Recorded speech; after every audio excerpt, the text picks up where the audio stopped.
I think there will be strippers all over the country who hear about this and are hopefully going to have conversations. If there's anybody at the Pink Pony who wants to come talk to us, please do. Which side are you on? Which side are you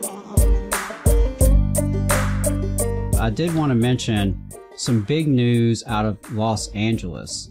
There has been a historic victory among striking, organizing strippers in Los Angeles. Kim Kelly has a great article out, as does In These Times. Both of them have done good work covering this. So, Star Garden dancers in Los Angeles are now the only unionized strippers in the United States. Unionized sex workers. Wow, I guess not just strippers, but right. unionized sex workers. Yeah, I didn't even think about that. Right, yeah. That's huge.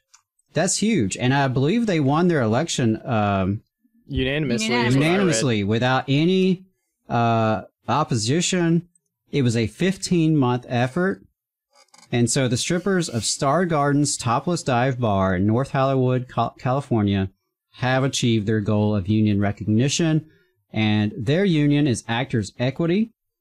And so that could be a big win for Actors Equity in terms of breaking into that industry as well. Because when one group of workers organizes, other groups of workers always follow. Mm-hmm. Right. And so I think this news is going to spread like wildfire among, exotic dancers, strippers, sex workers of all kinds and all stripes. I think this is going to be big news. And I really think that's so cool that they have done this. And that they band together. You know, in a lot of cases, exotic dancers are actually not employees of the clubs that they dance at. They are 1099 employees, so they have to pay a cover charge just to get in and work. And then they are able to keep a portion of all of their tips. There is usually a requirement that they split their tips with other employees of the club, like the DJ. Right. And so if you don't tip out the DJ and tip the DJ well, you'd never know if you're going to get the songs you need. Right, right. It's just there's so many sketchy things that happen in that industry just from the little bit I've read. And so, if ever there were some workers that needed the collective organization and needed protection of a union. And that solidarity, right? Of being sticking together. Yeah, because I can imagine, especially, in a 1099 contractor kind of situation where it's probably really competitive and there's probably a lot of division that the bosses try to stir within the workforce. So I think that's just, fantastic that these workers were able to do it.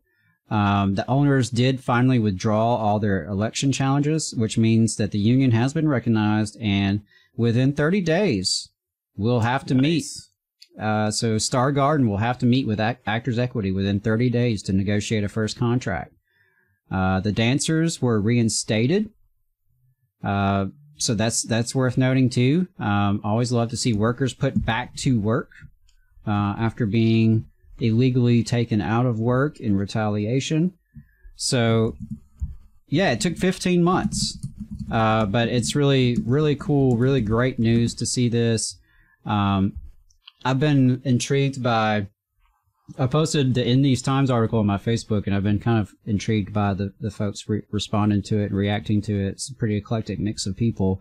Because I think it speaks to an eclectic mix of people. There are people who have, more familiarity with this industry, and then there are folks who can just imagine like how difficult it must be to work under those conditions and how important it must be to stick up for one another and protect one another and to build a union. I'm really excited to see what they do next. So they're not actually the first unionized strip club. Right.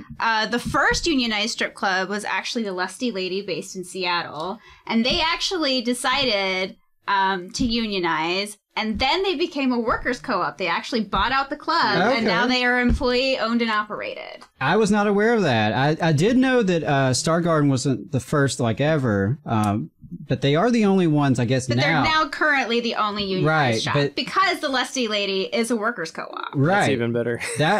Really. So, that's really cool. I did not know that. I'll be really interested to see where they go next. best. Me too. I just think about like my old high school job working at Walgreens and how different it would have been if I had like actual, skin in the game with the profits of the company, and how like I probably wouldn't have had 3 assistant managers and 1 manager and me being the only clerk on the floor. Feel like it would be a much more like. We're all in it together, y'all. Equitable. Yeah, absolutely. Absolutely. So yeah, I mean, we'll see what happens with the contract negotiations. I think it could set a precedent for the industry. And like I said, I think there will be, strippers all over the country who hear about this and are hopefully going to have conversations. If there's anybody at the Pink Pony who wants to come talk to us, please do. Yeah. Sure. Have some organizing conversations. Yeah. Maybe I should not go there to have that organizing conversation. Yeah. Just, Well, maybe that's how we coffee open shop. the door. We can go do like a board meeting there. That's right. Yeah. You just have to clear it with your wife first. Right. Yeah. Should probably do that. Organizing only, middle of the day. It's all Sorry, Boo. I was having my one-on-ones and my follow-ups and building my list and committee. Yeah. Making sure they're adequately supported. Absolutely. So, yes, solidarity with the strippers in Los Angeles. Way to go. Really, we want to celebrate your union win. That's awesome. Congratulations. You just saw a clip from the Valley Labor Report. We are live every Saturday morning from 9:30 a.m. till 12:30 p.m. And we pride ourselves on keeping all of our content free to everybody so that we can talk to as many working folks as possible. If you support the work that we're doing, you think that it's important, you think that it's good, then consider making a monthly contribution to the project, and you can do that on our website, tvlr.fm.